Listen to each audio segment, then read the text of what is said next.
presentación de Adrián de Prado Postigo. Yo soy Alfredo Simón, benedictino. Y Adrián estaba tentado de decir Padre Adrián, pero nos ha dicho el ponente de esta mañana, jesuita, que no conviene que digamos ni padre ni hermano. Entonces, Adrián, ¿no? Lo dejamos. Que es claretiano, licenciado en Filología Hispánica, con especialidad en Literatura Española, licenciado en Teología Dogmática por la Universidad Pontificia de Comillas y en la actualidad realiza su doctorado en la Universidad Gregoriana de Roma con una tesis sobre San Hilario de Poitiers. Es profesor de Historia de la Iglesia Antigua en la Universidad de Comillas y en el Instituto Teológico de Vida Religiosa, subdirector de la revista Vida Religiosa. Ha trabajado también pastoralmente en algunas parroquias, comunidades religiosas y colegios mayores. Y entre sus publicaciones destacan Con infinito exceso, la fe cristiana a la luz de un amor sobreabundante, Santander 2016, y De Dios a quien amar, la lógica del mérito en el De Diligendo Deo de San Bernardo, en la colección cisterciense de Monte Carmelo, en Burgos, en 2019. Y también, si han visto el último número de Eclesia, también ha escrito las meditaciones este año del Vía Crucis, que están acompañadas de unos momentos de también poesía y de música, ¿no? Yo he seguido con atención la música que ponía para cada estación del Vía Crucis. Veo que has puesto bastante música rusa, impresionante, así que imaginamos que es aficionado también a la música. Y por los títulos de sus publicaciones deducimos que es especialista en el tema del amor, porque en todos sus libros el tema es el amor, es decir que, o mejor, en la teología del amor, o creo que a él le gustaría más en Dios que es amor, ¿no? Visto que él, como buen filólogo, ha modificado el título de la obra de San Bernardo, el De Diligendo Deo, que él traduce no como normalmente estamos acostumbrados a ver tratados sobre el amor de Dios, sino de Dios a quien amar, ¿no? Imaginamos que para Adrián esta es la traducción correcta de la obra de San Bernardo, ¿no? La verdad que yo he disfrutado mucho leyendo esta obra, de la que he hecho ahora una recensión, no solo por el tema del amor, de los afectos, el tema de San Bernardo. Por aquí están algunos de los alumnos, saben que yo enseño San Bernardo. Adrián escribe sobre San Bernardo, es decir, que tenemos puntos de unión, sino también por la belleza de su escritura. Se nota que la literatura forma parte de la experiencia de Adrián. Y a mí me ha encantado también el título de esta ponencia, porque es un versículo del Cantar de los Cantares. Es del capítulo 7. San Bernardo, en su comentario al Cantar, no llegó al capítulo 7, porque San Bernardo casi se entretiene solo, casi, en el primer versículo del Cantar de los Cantares, que es el conocido que me bese con los besos de su boca. Y se extiende en sermones solo comentando este versículo, ¿no? Y aquí tocamos el tema del lenguaje, como dice el subtítulo de su ponencia, los lenguajes del afecto. San Bernardo es un maestro también del lenguaje en la Edad Media y habla pues del beso, muchísimo, distinguiendo los tipos, los 3 besos, después los labios de la esposa, pero vemos que en torno a San Bernardo pues se ha desarrollado una teología del afecto y del amor impresionante, y él contagió a sus compañeros, el Redo de Rieval, Guillermo de Saint-Thierry, todos en el siglo XII han escrito sobre el amor, ¿no? Los labios de la esposa, para San Bernardo, él dice que uno significa la inteligencia y otro el deseo, ¿no? Y bueno, pero en el lenguaje vemos como la importancia de la simbología, de los símbolos y de las metáforas para hablar del tema del amor. Acabamos de escuchar en las ponencias anteriores, y lo sabemos, que el amor está en el centro de la revelación cristiana y de la fe, pero también se nos ha dicho que es uno de los grandes desafíos de la teología contemporánea el tema del amor. Por tanto, damos la palabra a Adrián. Gracias.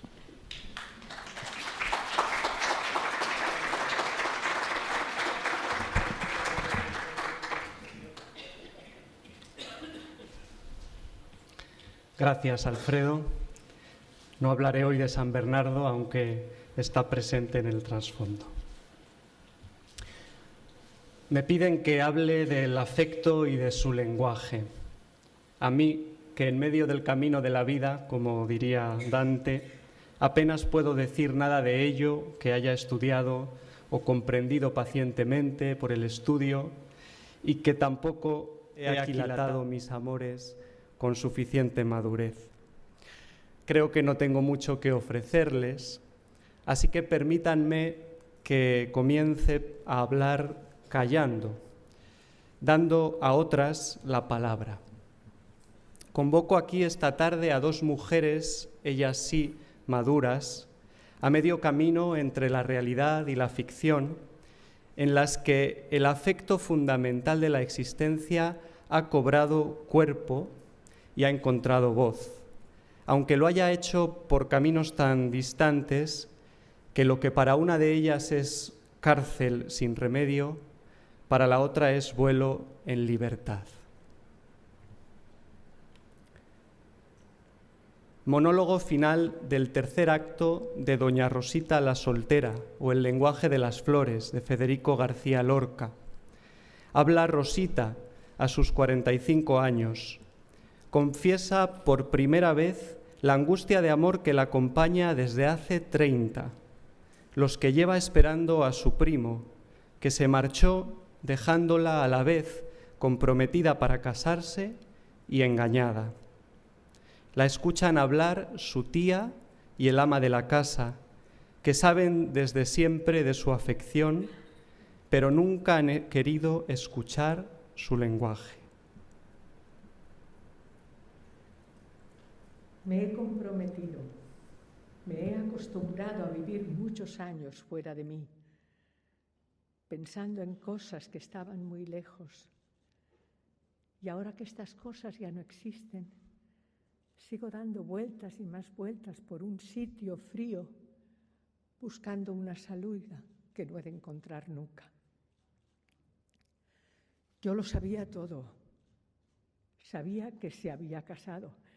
Ya se encargó un alma caritativa de decírmelo. Y he estado recibiendo sus cartas con una ilusión llena de sollozos que aún a mí misma me asombraba. Si la gente no hubiera hablado, si vosotras no lo hubierais sabido, si no lo hubiera sabido nadie más que yo, sus cartas y sus mentiras habrían llenado mi ilusión como el primer año de su ausencia. Pero lo sabían todos. Yo me encontraba señalada por un dedo que hacía ridícula mi modestia de prometida y daba un aire grotesco a mi abanico de soltera. Cada año que pasaba era como una prenda íntima que arrancaran de mi cuerpo. Yo se casa una amiga y otra, y mañana tiene un hijo y crece y viene a enseñarme sus notas de examen y hacen casas nuevas y canciones nuevas y yo igual, con el mismo temblor, igual, portando el mismo clavel, mirando la misma nube. Y una mañana bajo al paseo y me doy cuenta de que no conozco a nadie. Muchachos y muchachas me dejan atrás porque me canso. Y uno dice, ahí va la solterona. Y otro hermoso con la cabeza rizada que comenta, a esa ya no hay quien le clave el diente. Y yo lo oigo y no puedo gritar, sino, vamos, adelante, con la boca llena de veneno y unas ganas enormes de descansar, de quitarme los zapatos y no moverme más nunca de mi rincón. Ya soy vieja. Ayer le oí decir al ama que todavía podía yo casarme, de ningún modo no lo pienses. Ya perdí la esperanza de hacerlo con quien quise, con toda mi sangre, con quien quise y con quien quiero. Todo está acabado.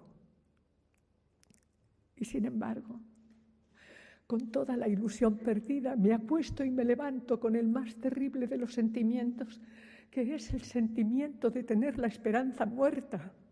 Quiero huir, quiero no ver, quiero quedarme serena, vacía.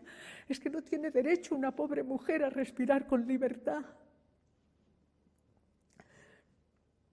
Pero la esperanza me ronda, me persigue, me muerde, como un lobo moribundo que apretara sus dientes por última vez.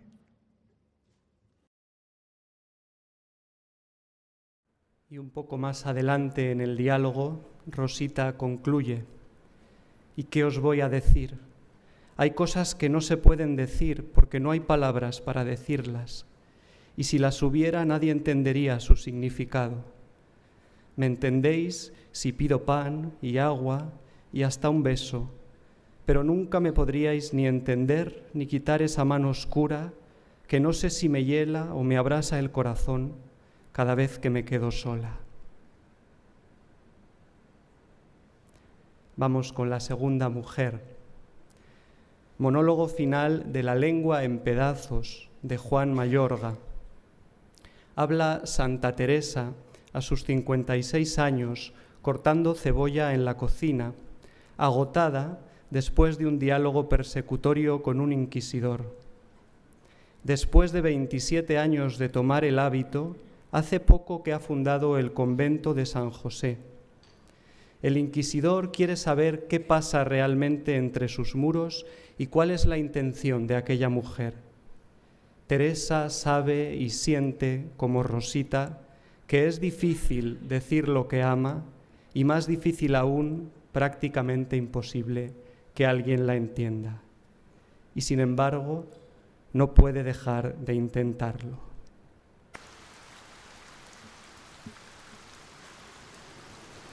¿Qué dudo, decís? Dudo cada instante.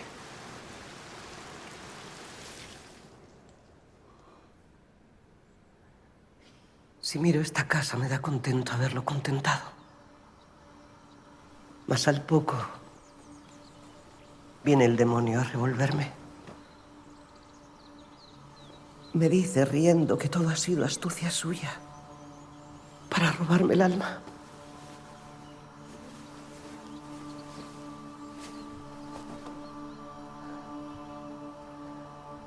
La oración de años la quita mi enemigo con un soplo. La fe queda suspendida, yo sin fuerza para defenderme de sus golpes. Y en el alma, la oscuridad más honda. Así es esta vida de miserable.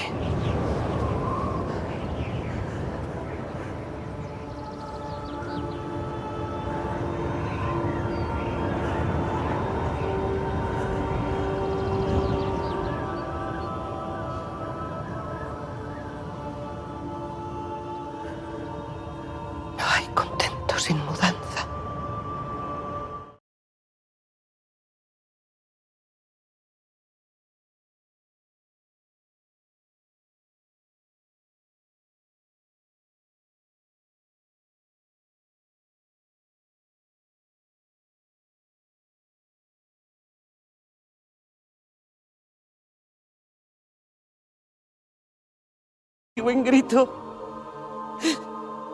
¿Por qué me dejas sola? ¿O es que estuve sola siempre? ¿Quién soy si siempre estuve sola?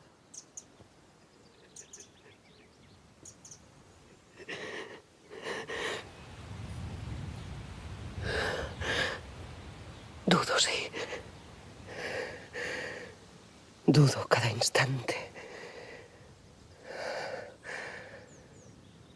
Pero siempre podrá el ángel bueno más que el malo.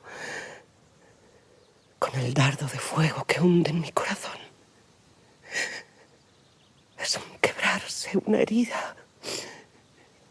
Es gran pena, pero tan dulce que no hay deleite que más contento dé. Es dolor tan fuerte que corta el cuerpo y la lengua en pedazos se niega a dar palabras. Solo da gemidos porque más no puede. La lengua está en pedazos y es solo el amor el que habla.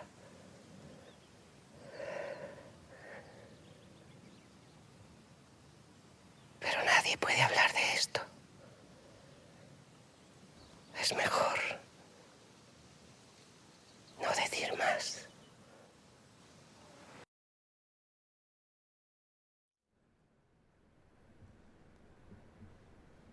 Excuso la extensión de las citas por su capacidad, creo, para recrear lo que significa un afecto cuando llega a nuestro centro y también la extraña mudez en que nos deja. Rosita y Teresa son en sus parlamentos dos mujeres profundamente afectadas, heridas, traspasadas por algo, por alguien que ha llegado a su vida y ha llagado su raíz de una forma determinante. Ellas no disertan sobre quereres cotidianos o menores, sino que exponen en carne viva la afección del infinito en su historia particular, la una en forma de un amor pasional, inacabado, y la otra de un amor eterno, ingobernable. Ambas coinciden, además, en lo arduo que les resulta tener que hablar de ello y contar su pasión y decir sus amores, aunque al final ni una ni otra pueden dejar de mostrar aquello que les atraviesa de parte a parte y que busca su expresión propia, única, exacta. Sin embargo, estando las dos tan cerca, entre Rosita y Teresa parece abrirse un abismo. Al escuchar a la primera, sentimos cómo las palabras se ahogan en una experiencia frustrada. No puedo gritar, dice, tengo la boca llena de veneno y unas ganas enormes de huir. Al oír a la segunda, a Teresa, percibimos también la angostura del lenguaje, pero entendemos que en ella se trata de una marca de vivencia excesiva. No puede la palabra recoger tanto amor, dice Teresa, no cabe a la palabra contener la llama. Inevitablemente nos asalta la pregunta: ¿qué ha ocurrido para que al cabo de tantos años, al final de su vida, ese afecto donde convergen Rosita y Teresa se manifieste en el corazón de Rosita como una mano oscura que la encierra inmóvil en un rincón, y en el de Teresa como un dardo de fuego que la abraza libre en su bien? Yo quisiera dejar este interrogante resonando en la sala, casi como pronunciado por la tía de Rosita o por el inquisidor de Teresa, que ponen el dedo en la llaga del corazón para que cada uno de nosotros, podamos preguntarnos cuál es hoy nuestro amor y cuáles son los dichos de amor en que ese afecto habla o enmudece. Seguramente con esto bastaría para colmar mi intervención. No obstante, para no quedarnos demasiado en la intemperie, me atrevo a ofrecer junto a esta inquietud primera y principal algunas intuiciones, con la esperanza de que puedan servir para dar con la respuesta personal que cada uno está llamado a alumbrar, particularmente nosotros, quienes nos movemos en el horizonte de la vida consagrada. Una primera intuición tiene que ver con la constatación de una obviedad. La vida de Rosita, la de Teresa y las nuestras no se reducen al afecto, aunque lo afectivo tampoco sea una dimensión humana entre muchas otras, como ya hemos escuchado. La fuerza y el drama de la afectividad radican precisamente en su vocación totalizante, en su capacidad para movilizar o desmovilizar todo nuestro ser. Todo lo que experimentamos desde cualquier ámbito de nuestra existencia, lo racional, lo material, lo íntimo, lo relacional, lo ético, lo estético, lo corporal, lo espiritual, lo ignorado, lo deseado, todo encuentra su eco en nuestra afectividad y recibe de nuestra afectividad a la vez una cierta impronta, de modo que nuestro mundo afectivo, el de cada uno, que es diverso, se refracta en todos los otros mundos y en sus lenguajes, que también son múltiples. Si todo deja en nosotros una huella afectiva que a su vez se manifiesta en todo lo demás, se comprende la importancia de identificar, acoger, modular, encauzar del mejor modo ese hondón afectivo que nos habita, de suerte que podamos vivirlo y expresarlo en todas las direcciones posibles y en los diferentes tiempos y registros que, como dice Cogelet, se suceden bajo el sol.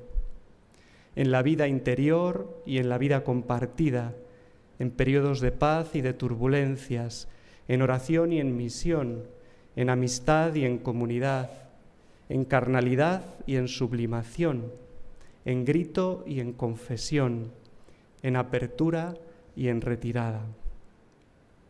Pero importa sobre todo no confundir los afectos y sus manifestaciones, que son muchos, con nuestro afecto raíz y su lenguaje. Porque en esa maraña, tantas veces oscura, impracticable, en que se manifiestan nuestras filias, nuestras fobias, pulsiones, añoranzas, abrazos, penas y todo lo demás, late al fondo una afección definitiva que busca su expresión. Es la afección del amor digno de tal nombre. No una pasión cualquiera, por honda y hermosa que sea, sino ese ardor total, esa conmoción infinita, amor con vocación de eternidad, que traza en la historia humana 1000 veredas llenas de matices, pero que porta siempre en todas el sello de la trascendencia, el peso y el poso de la caridad divina. Esa caridad que cuando falta o cuando se descuida hace palidecer todas las demás, reduciendo nuestros afectos y sus dichos a meros bronces que resuenan o címbalos que retiñen. Bien, en cuanto sigue, me referiré fundamentalmente a esta afección última y su expresión, que hunde sus raíces en el misterio mismo. Sería hermoso poder detenerse aquí en esta maravilla que a veces damos por descontado, que todo un Dios pueda y quiera allegarse a sus criaturas y afectarlas internamente de tal modo que todo quede ya pendiente de esa mano blanda, ese toque delicado que tiernamente hiere del alma en el más profundo centro. Bastaría, para maravillarse, conseguir la pista de los afectos que pueblan la Escritura, dibujando una idea del ser humano como esa criatura que está continua y radicalmente afectada, alterada por el Altísimo, quien a su vez vive misteriosamente una pasión de amor en sí mismo y por nosotros. Hay, me parece, una revelación de Dios muy singular en aquel que, movido a compasión desde las entrañas, es capaz de ilusionar a un anciano que contempla el firmamento, de estremecer a un pastor ante un fuego inextinguible, de sostener la queja de un pobre desgraciado, de hacer llorar a un rey por sus pecados o de alegrar el vientre de aquella que en la vejez se creía estéril. Un Dios afectado de caridad que a su vez pasa afectando al hombre en lo más interno suyo, posibilitando así en nosotros un modo de ser, de obrar, de esperar ardientemente y en todo ello también una manera de decirse, de expresarse enamorado, haciéndonos, en fin, reír de incredulidad, titubear de estremecimiento, gritar de desesperación, sollozar de remordimiento o cantar de júbilo, sin que todas estas expresiones sean suficientes para quien las suscita y tampoco excusables para quien las padece. Pero sucede además, y lo vemos también en la palabra, en la Escritura, que existe una relación paradójica entre ese afecto raíz que todos llevamos y viene de lo alto y su lenguaje. Fuera de Cristo no hay un solo creyente en la Escritura cuyo hablar esté a la altura del amor que le llama. Y sin embargo, en todos los que hablan en la Biblia hay algo de ese amor que se comunica. Porque entre el afecto y su lenguaje hay una distancia insalvable, como si pertenecieran a esferas completamente heterogéneas. Y a la vez hay también una afinidad sustancial por la que se reclaman íntimamente. De esto tenemos también experiencia. Por un lado, aquello que determina nuestra afectividad de un modo perentorio nos sobrepasa de tal forma que nunca llegamos a encontrar palabras o gestos que sean adecuados verdaderamente para nombrarlo. Se trata de una dificultad, además, que no solo proviene de los límites propios de nuestro lenguaje, que es extraordinariamente rico, pero finito, como todo lo humano. Esa dificultad procede de la cosa misma, de la naturaleza trascendente de esa afección que, llegándonos al corazón, sin embargo, lo supera por los cuatro costados y dista de nosotros como el cielo de la tierra. Por otro lado, allí donde parece que tendríamos que callarnos, porque no cabe palabra que se avenga con el sentimiento, con el afecto, sabemos también que el silencio es imposible, porque el afecto busca expresarse, aunque sea torpemente. Y esto no solo porque queramos con buena voluntad traducir lo que sentimos en un discurso inteligible o transmitir lo que nos pasa a quienes están cerca de nosotros, quizá incluso involucrados en la misma afectividad que nosotros compartimos. No solo por esto. El lenguaje propio del afecto definitivo no es una mera traducción o un reportaje posterior de una experiencia que se vive previamente. No, decir lo que nos atañe últimamente no es nunca un momento segundo y prescindible. La expresión más o menos torpe de las mociones de nuestro corazón forma parte de ellas. No nos la podemos arrancar. Hasta el punto, que bien saben esto los amantes, de provocarse mutuamente. Lo que sentimos por el amado hace crecer todo lo que le hablamos, y cómo, y cuándo, y cuánto le hablamos. Y al mismo tiempo eso que le decimos a quien amamos hace crecer en nosotros el sentimiento, el afecto, el amor.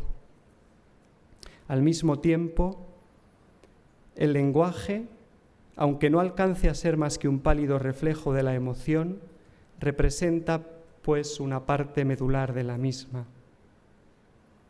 Un poeta, Miguel Hernández, que se encontró un día un fajo de cartas tirado en un desván, mirando aquella correspondencia de los enamorados, que era incapaz de retener el sentimiento que iba en ella, se lamentaba así: allí perecen las cartas llenas de estremecimientos, Allí agoniza la tinta y desfallecen los pliegos. Un sentimiento derrotista con respecto a lo que se puede decir del amor. Pero pocos renglones después, y sin contradicción, creo, exclama, como sin poder evitarlo: cuando te voy a escribir, se emocionan los tinteros. Cuando te voy a escribir, te van a escribir mis huesos. Se trata, como se ve en el poema, de una experiencia afectiva que escapa a todo lenguaje y, sin embargo, no puede vivir sin él. Porque no hay ninguna expresión que lo abarque todo y lo abarque bien de nuestra afección final, como se ve en los suspiros de Santa Teresa. Pero si renunciamos a toda comunicación, se nos quiebran los huesos, se nos pierden las cartas y el corazón termina quedándose huérfano de ese sentir crucial y de todos los demás que lo acompañan. Así se adivina en los sollozos de Rosita.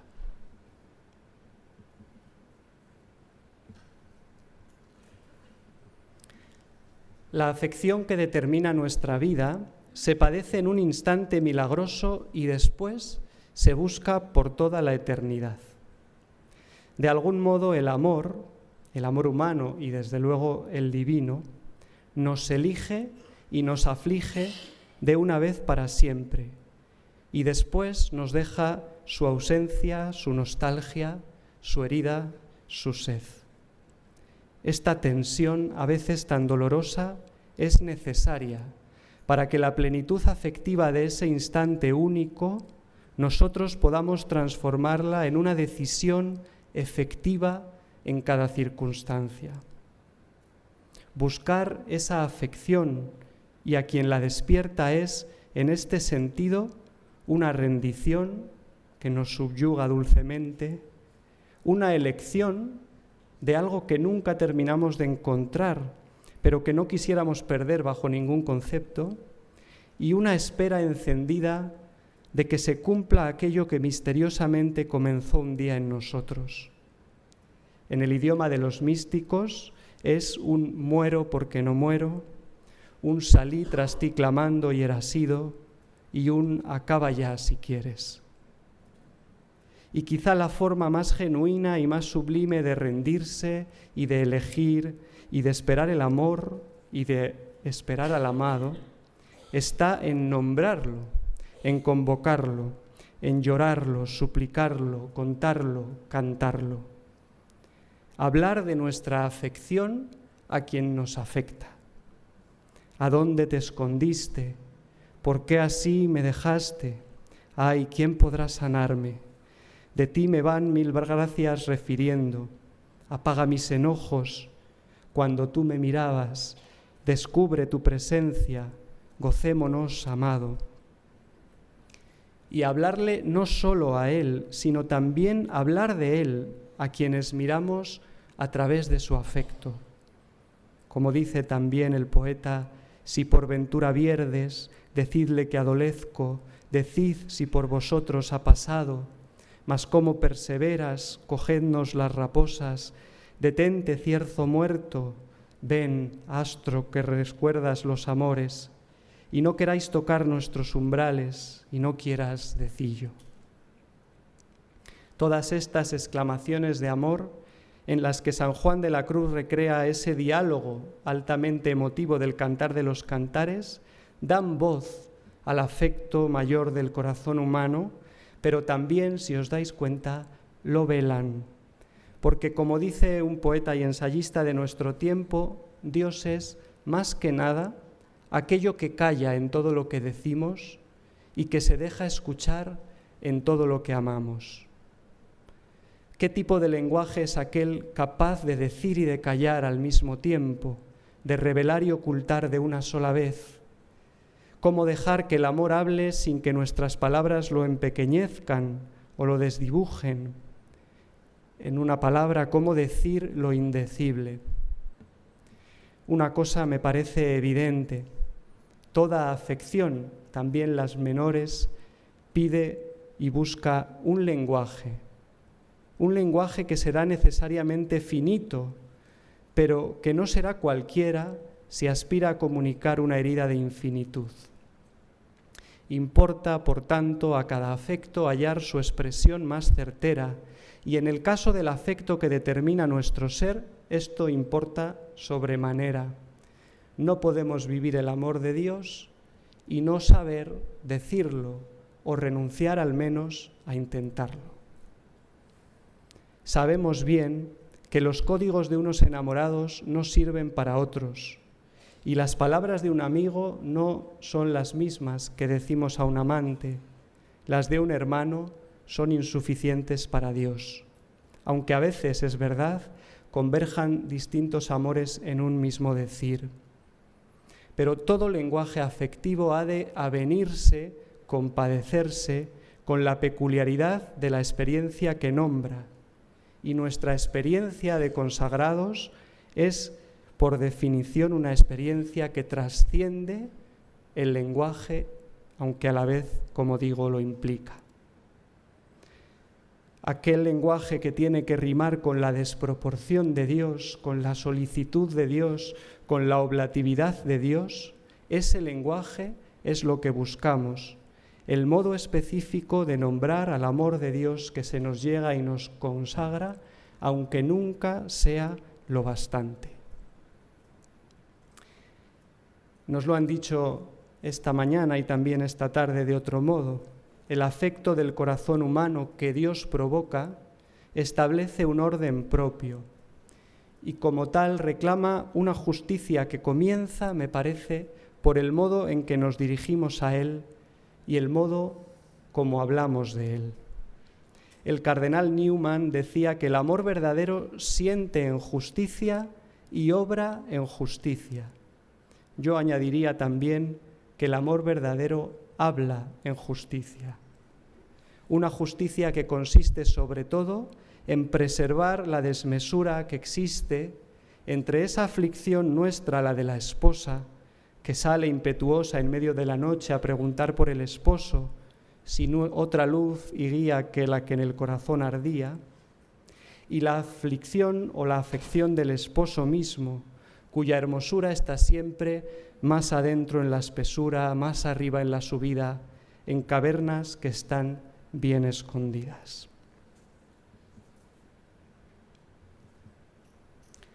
Lo cierto es que el esposo, Cristo, nuestro Dios, ha tenido su forma particular y única de amar y de decir su amor.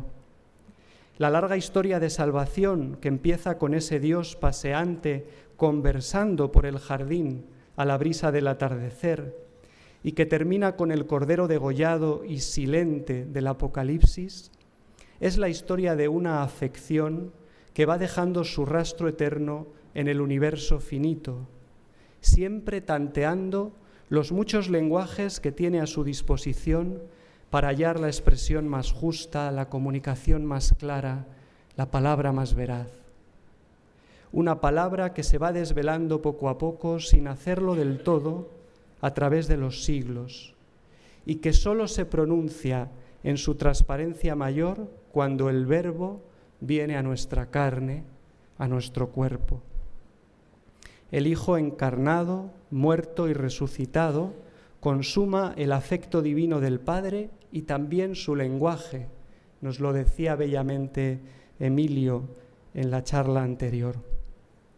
Jesucristo es la cumbre de la afección divina y su idioma más alto, porque Dios, como confiesa esa célebre sentencia de Juan de la Cruz, en darnos como nos dio a su Hijo, que es una palabra suya que no tiene otra, todo nos lo habló junto y de una vez en esta sola palabra y no tiene más que hablar. En Cristo, el Dios afectuoso y el hombre afectado encuentran el idioma que los acomuna, pues todo en él se revela y se comunica en función del único afecto verdaderamente divino, que paradójicamente en él tiene matriz y voz y aspecto humanos. A este respecto, conviene recordar que no creemos solo que Jesús, como dice Gaudium et Spes 22, trabajó con manos de hombre, pensó con inteligencia de hombre, obró con voluntad de hombre, amó con corazón de hombre, sino que confesamos también, sobre todo, que en cada uno de esos campos se vehiculaba una afectividad eterna y salvífica, es decir, su pertenencia íntima al Padre y su derroche redentor para con nosotros. En este sentido, cada una de las emociones que transitó el Hijo del Hombre coinciden misteriosamente con la única emoción del Hijo de Dios, que descendiendo del cielo quiso hablar con todos los dialectos de la tierra, incluso el de la cruz. Y así, lo mismo el látigo iracundo sobre los cambistas, si solo supieras hoy lo que te trae la paz, dice el Señor, que ese perdón firme que regala a la mujer adúltera, ninguno te ha condenado, tampoco yo. En uno y en otro, aunque estén tan distantes, hay una afección de amor irrevocable, siempre abierta, por la que descienden sus alturas hasta el gran silencio y ascienden nuestras bajuras hacia los coros de la gloria. Este afecto de caridad cumplida es el clamor radical de Cristo sobre el mundo. Le pertenece de suyo solamente a Él, pues Él es el único que vive esta afección de infinitud de manera sustancial y eterna. Con todo, al llamar a algunos a su seguimiento, este Cristo que muestra sus entrañas las prolonga en nosotros, dando lugar a diversas formas eclesiales de vida, del mismo modo que se deja oír la voz del monte en el eco de los valles. Desde este punto de vista, solo con existir, la vida consagrada es ya la palabra o el lenguaje existencial en que se expresa una afección particular del Evangelio de Cristo en el corazón humano. Y esto a veces basta. Los consagrados somos hijos de elección porque somos hombres y mujeres afectados sobre todo por el amor de Dios en Cristo y peculiarmente por el modo concreto en que Cristo manifestó a los hombres dicho amor. Aunque el amor de Dios y su palabra, que es Cristo, son patrimonio de toda la humanidad, ¿quién lo duda? El lenguaje concreto en que Cristo expresó humanamente su sumisión al Padre por la salvación de los hombres, ese lenguaje concreto es nuestra herida particular, nuestra afección propia. Una llaga que configura nuestro modo de estar en el mundo y que está llamada también a moldear nuestra afectividad personal, la de cada uno, según los ritmos, los acentos, los armónicos que en ella se den. Conforme, eso sí, a las hechuras de la pobreza, la castidad y la obediencia consagradas, que es el campo que reconocemos como lenguaje sagrado de Cristo.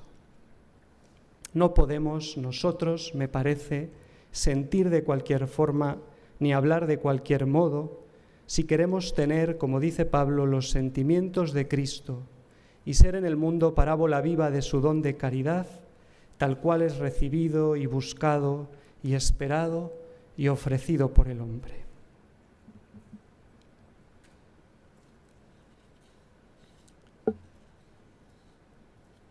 Voy terminando. Caer en la cuenta de lo que acabo de afirmar tiene consecuencias decisivas en lo concreto de la existencia de cada cual. El salto es inmenso, si no solo se trata de vivir con hondura la íntima afección que cada uno descubre en su carne, sino que además tenemos que vivirla manifestando las marcas del cuerpo de Cristo y su lenguaje. Desgraciadamente no tengo tiempo aquí, sería interesante, para hacer un elenco de todas esas situaciones y dimensiones específicas de nuestra vida cotidiana en la que la afectividad de los consagrados refleja o se aparta de su raíz cristológica en sus acentos fundamentales y fundantes. Con todo, me parece que lo importante de mi aportación es la cuestión y no la descripción que yo pueda hacer aquí de cómo nos amamos más o menos, nos expresamos más o menos. Un consagrado ha de vivir bajo el examen permanente de su afectividad, para rescatar de la misma aquellos rasgos que se compadecen mejor con la caridad de Cristo y para desterrar aquellos que la contradicen. Quizá no con el afán que a veces tenemos de cribar nuestros sentimientos y su expresión. Nos ha dicho Emilio que no tenemos un control absoluto sobre ello. No podemos ser jueces de nosotros mismos, o al menos no del todo. Pero sí, ese examen nos ayuda a suplicar y procurar la trascendencia de nuestros amores y sus lenguajes, como mendiga el pobre a las puertas del Dios que puede hacerle rico en su pobreza.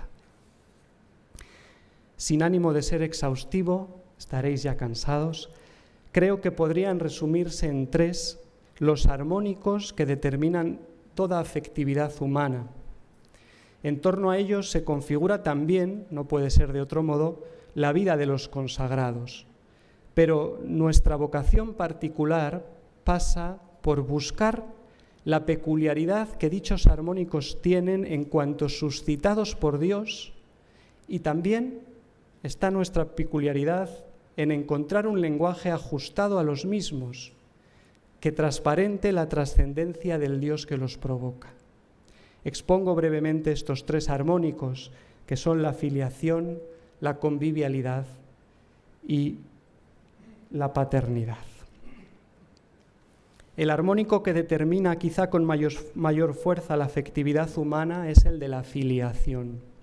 Esa experiencia donde el hombre encuentra su identidad al descubrir sobre sí o añorar para sí la mirada de un rostro paterno o materno.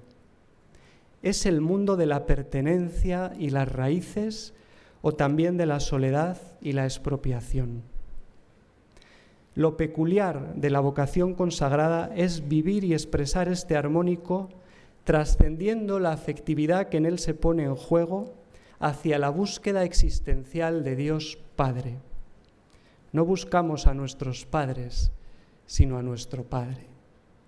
Se trata de ir tejiendo en el propio corazón, al modo de Cristo, esa filiación radical en la fe, esa obediencia, que a su vez tiene como contrapartida también un desapego sincero del mundo, de todo lo que no significa estar en las cosas del Padre. Si hay un lenguaje característico del afecto filial, ese es el del nombre. Nombrar a sí mismo desde el Padre y al Padre desde sí mismo es el privilegio que tenemos los hijos. Nadie como nosotros pronuncia en el mundo el nombre de nuestra madre o nuestro padre. Cuando oréis, decid, Padre nuestro, enseña Jesús. Y esa oración es, en el fondo, solo un balbuceo. No puede ser de otro modo, porque quienes la pronunciamos vivimos bajo el signo de una desproporción amorosa, la que hay, ya he hablado de ella, entre Dios y las criaturas. Una desproporción que aumenta la llaga de amor cada vez que intenta encontrar el nombre justo del amado. Y déjame muriendo un no sé qué que quedan balbuciendo. En este balbucir, los consagrados vamos tratando, aunque a tientas, de decir quiénes somos y quién es el Padre que buscamos en lo cotidiano de la vida. Cuando lo hacemos sin perder el sentido del misterio, entonces, aunque seguimos siendo torpes en el hablar, nombramos con justeza nuestros amores y dejamos la puerta abierta a la trascendencia para que Dios mismo pronuncie en nosotros su nombre cuando y cómo y a quien quiera. El segundo armónico de nuestra afectividad es el de la convivialidad, esa senda amorosa que nos liga unos con otros en una intimidad donde nos podemos hablar como compañeros de amor y de destino. es el horizonte de la cohabitación y de la carnalidad, pero también el de la exclusividad y el celibato. Lo específico de la consagración es encauzar y manifestar este armónico, trascendiendo la carga afectiva que conllevan para nosotros todos esos lazos y llevándola hacia un diálogo carnal con el Hijo. Amar a todos hablando y amando solo al Hijo, para que se vaya abriendo paso en nuestro propio cuerpo, a imagen de lo que ocurre en el de Cristo, esa fraternidad concreta en la caridad, esa castidad que le permitía ser Señor de todos y amigo de unos pocos. Esa fraternidad que al mismo tiempo requiere la derrota de nuestras pulsiones más egoístas en pro del bien del otro. Como sugería, citando a Bernardo Alfredo, el lenguaje más propio del afecto convivial es el del beso. Besar al hermano, al amigo, al amante, es el regalo de los iguales, de los capaces de corresponderse en el don y en el perdón. Llorando, se arrojó a los pies de Jesús y comenzó a bañarlos con lágrimas y a secarlos con sus cabellos.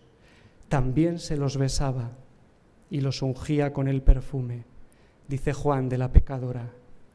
Ese beso, en cuanto trascendido en clave de consagración, es en el fondo una confidencia de amor, aquella en la que nos confesamos y confesamos nuestros afectos a quien sabemos nos quiere, a quien ha pasado por nuestras heridas y está dispuesto a compartir las suyas con nosotros, no de un modo abstracto o genérico, sino matrimonial, esponsal, íntimo, personal.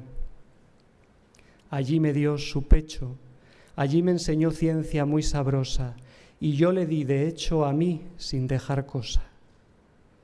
En esta mutua confidencia donde ambos, Dios y el hombre, se corresponden recíprocamente, los consagrados podemos trazar una conversación amorosa con cualquiera y hacerlo a la vez con Cristo, que está pasando por nuestra vida y la de aquellos a quienes hablamos, y que permea así nuestras relaciones, dejando todas ellas abiertas para nosotros y para todos hacia el amor mayor. El tercer y último armónico que da forma a nuestra afectividad es el de la paternidad, donde nacen todos esos amores en proyecto, con trazas de futuro, todos esos amores que responden a nuestra capacidad generativa. Se trata del campo de la fecundidad y de la descendencia, pero también del campo de la muerte y de la pérdida. Vivido esto en clave de consagración, el armónico de la paternidad trasciende los frutos particulares que cada uno de nosotros, con nuestros dones y nuestro saber hacer, pudiéramos recoger de nuestro modo concreto de querer, y se abre a la esperanza final en el Espíritu. De suerte que nuestra existencia de consagrados puede dibujar un arco que no acaba con ella, sino que al modo de Cristo alumbre una paternidad nueva en esperanza, una pobreza en el fondo, que permite una ofrenda de sí más allá de los límites y las sombras. Un lenguaje muy típico del afecto paternal es el del aliento. Alentar al hijo, al perdido, al desesperado, es la victoria última del Padre o la última palabra de la Madre. Ánimo, soy yo, no tengáis miedo, dice el Señor en la barca con entrañas paternas, maternas. Esa imprecación al mar y a los hombres es en realidad solo un suspiro, pero viene de más allá de sí mismo y hace posible una oblatividad que supera las expectativas y las fuerzas humanas. Aspira por mi huerto y corran tus olores y pacerá el amado entre las flores. Este suspiro que imagina un huerto nuevo y un amado capaz de entrar en él. Es la herencia que no podemos dejar. Es el hijo amado que no tenemos, pero que de otro modo ha de venir con nuestra vida.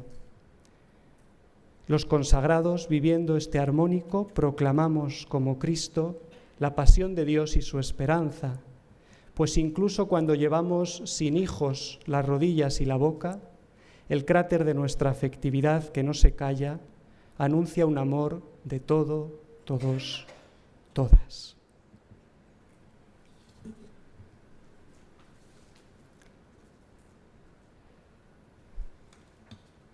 Quizá parezca que hemos dicho mucho y con palabras quizá demasiado abstractas. A partir de aquí queda en realidad todo por decir, porque el juego de nuestra afectividad, de estos tres armónicos en la vida cotidiana, es muy complejo y lo sabemos por experiencia. La afección última y sus traducciones particulares están siempre pendientes de una realización mayor, de una mejor expresión de sí mismas.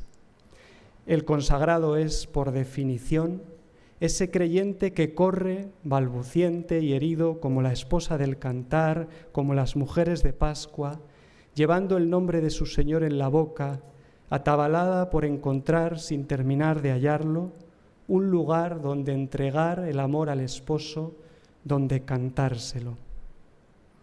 En esos dichos de amor que cada uno tenemos y que no llegan nunca del todo a decir lo que sentimos, está el quicio de nuestra salvación, porque ahí nos jugamos nuestra carnalidad y la de Cristo. Nuestro afecto raíz, el de la vida consagrada en general, pero también el de cada uno en particular, solo sobrevive a los cierzos de este mundo si no dejamos de tantear y de proponer y de reinventar siempre nuestra horma práctica y nuestro justo lenguaje.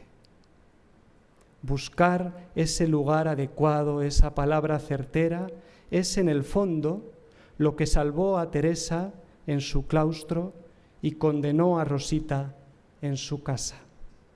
Solo una de ellas, he aquí el drama, tuvo el coraje y la sabiduría de perseguir su afección más íntima por todos los rincones. Solo una se convirtió en la esposa,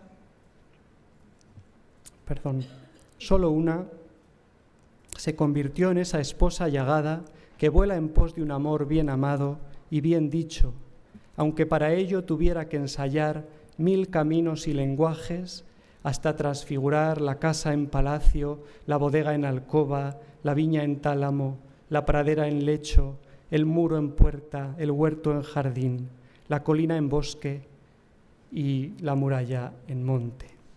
Solo una de ellas, en fin, vivió repitiendo a su esposo no solo que lo amaba, sino que aún esperaba encontrar ese lugar mejor donde poder hacerlo y decirlo plenamente. Porque solo allí, Señor, en ese allí siempre pendiente, podremos darte y decirte nuestros amores.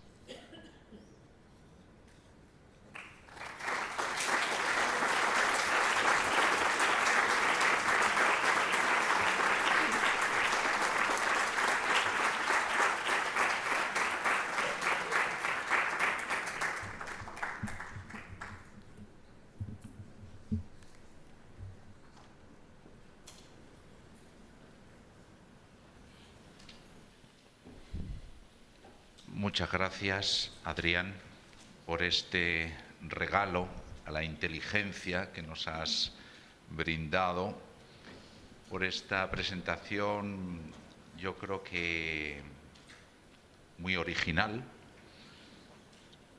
Hemos visto cómo aúna con esta destreza belleza, arte, poesía y profundidad, con lo cual creo que nos has dejado sin palabras.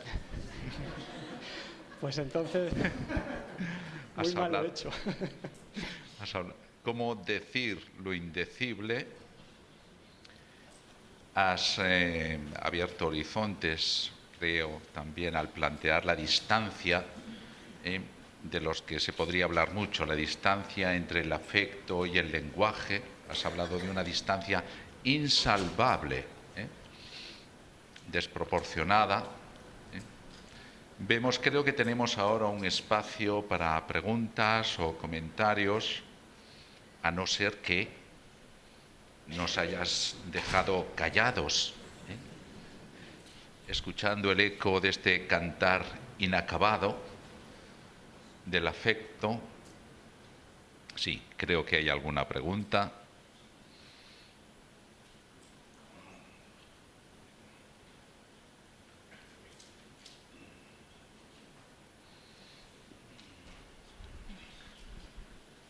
Gracias, Laura.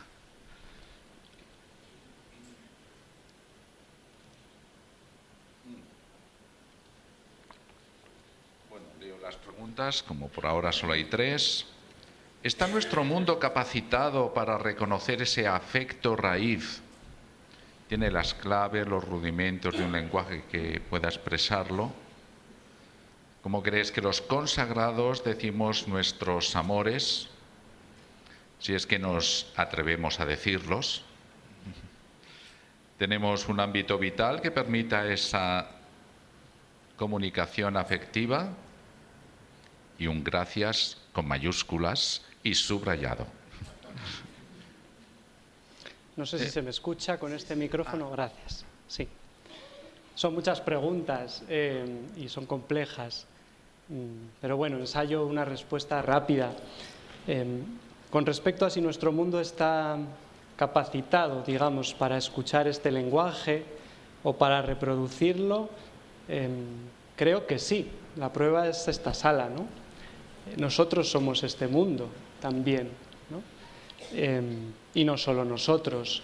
Estoy convencido de que hay muchas personas que pueden entender, aunque no entiendan lo que entienden.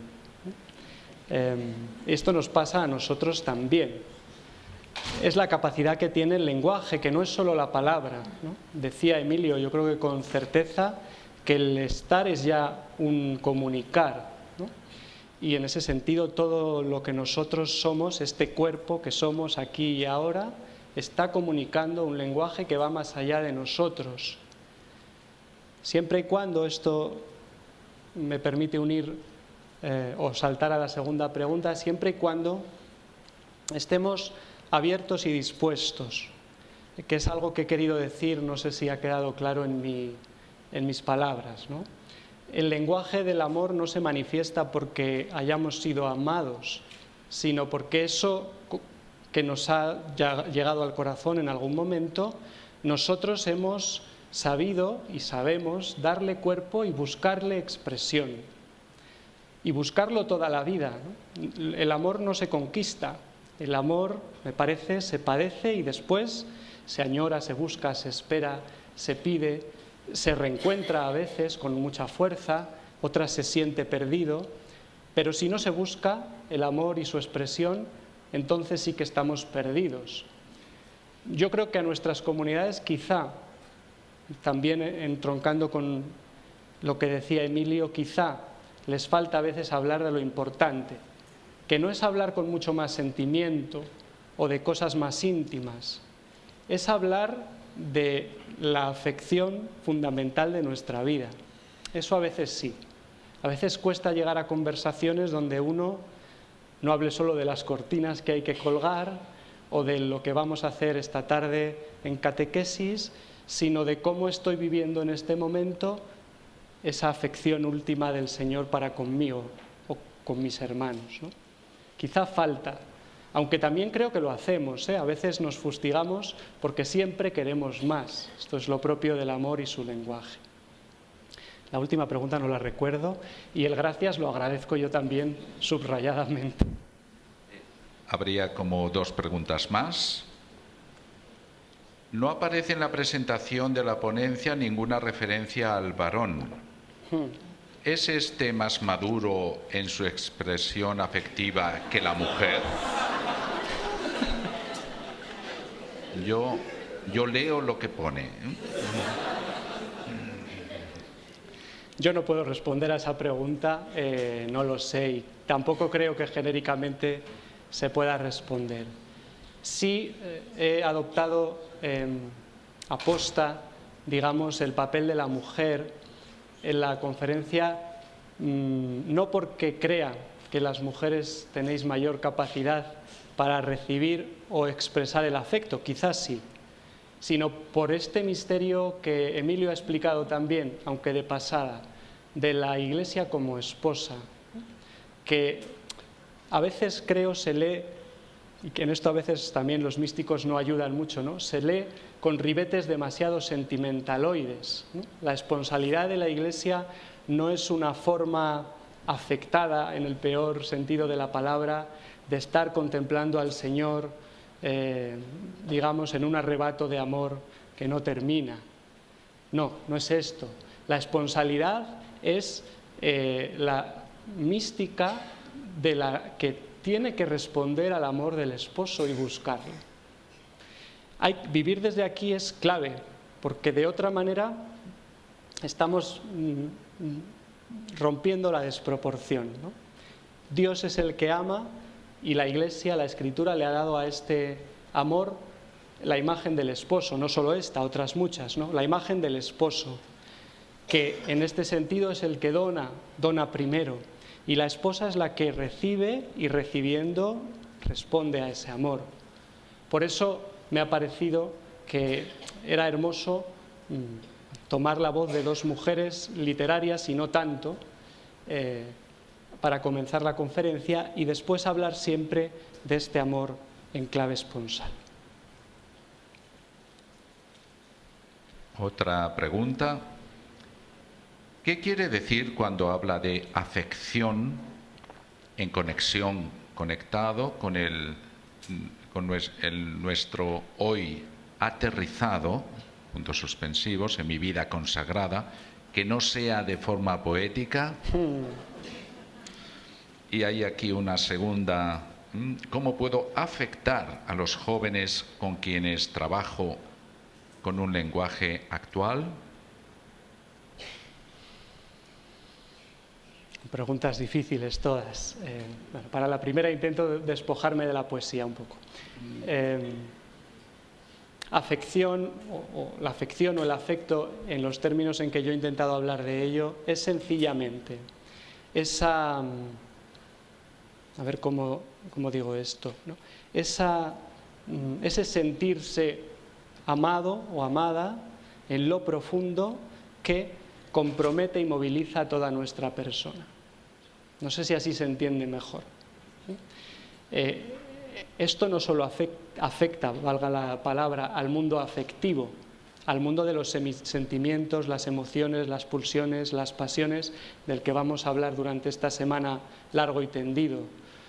Afecta a todas las dimensiones de nuestra existencia, pero tiene una cierta, no sé cómo decir, tiene una cierta preponderancia mayor o un cierto arrastre mayor, porque aquello que nos afecta en lo más íntimo nos moviliza y totaliza nuestra existencia. Otras cosas no. Nuestro obrar, nuestro pensar, nuestro decir, así, desligados del afecto, pueden ser muy potentes, pero difícilmente son totalizantes, difícilmente nos toman por entero. La segunda pregunta iba sobre cómo afectar a los jóvenes.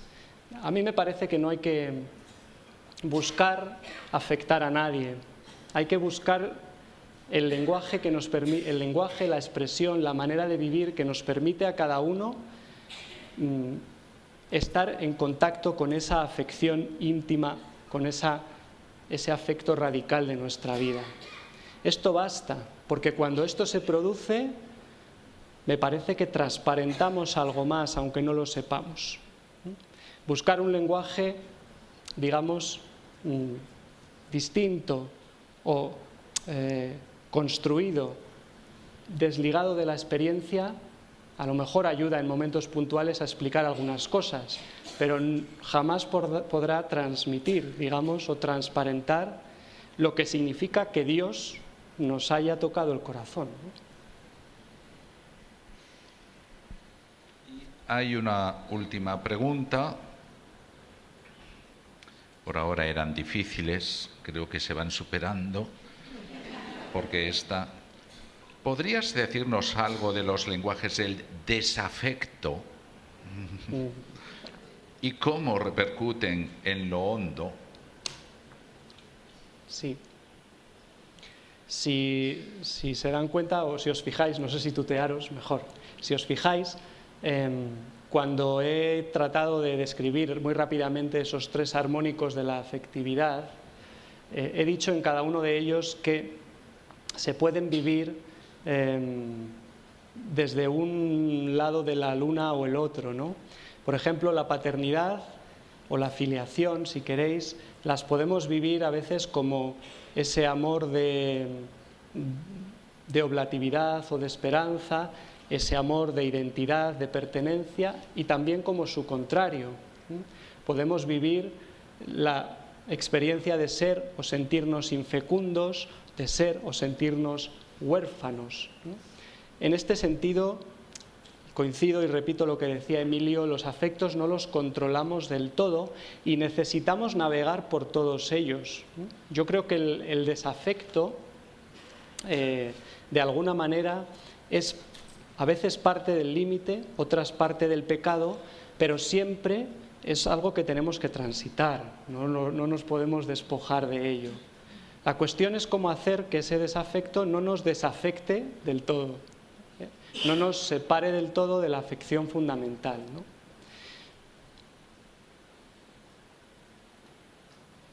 Pues no queda más que agradecerte de nuevo, creo, ¿no?, por esta ponencia, por estas pistas de pensamiento que nos has brindado y que creo que nos ayudan en este, aunque sea un cantar inacabado, paradójico, de afectos y desafectos, pero que determinan naturalmente nuestra persona. Gracias.